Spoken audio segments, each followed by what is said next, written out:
We spent a lot of time rehearsing and years developing the movie. I mean, I think the most it's nice when you get along with the people you're working with, but the most important thing is that you really think you're making the same movie and are working towards the same goal. And that was the thing we talked the most about, was just really making sure that we were on the same page creatively, and it's easy to get along when you are happy with what you're working on.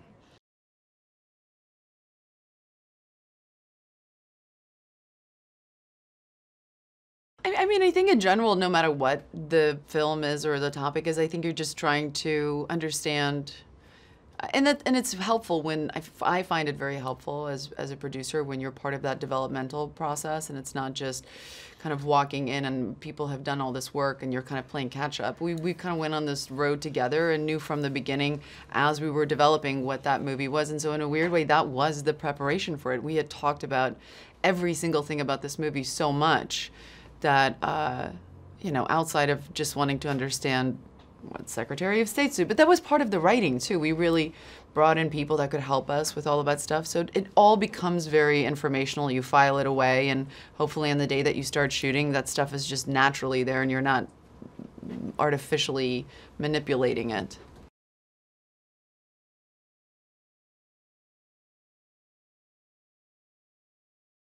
I mean, I think a comedy that really plays well and delivers is like a rare thing, and when you see something like that in a theater, it's like a wonderful experience. Like, I think growing up, I think of those are the most fun times I had in theaters. Like, I don't remember as well the big action movies I saw in theaters, but I remember seeing like South Park and Something About Mary and stuff like that in theaters, and just looking around at the people around you being like, this is crazy.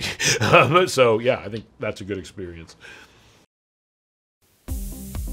Now, to accurately portray John Coffey, the convicted killer charged with brutally murdering two little girls in the emotionally charged The Green Mile, actor Michael Clarke Duncan would recall childhood memories of his father abandoning him to help power him with the raw emotion he needed. Some of the heavier scenes.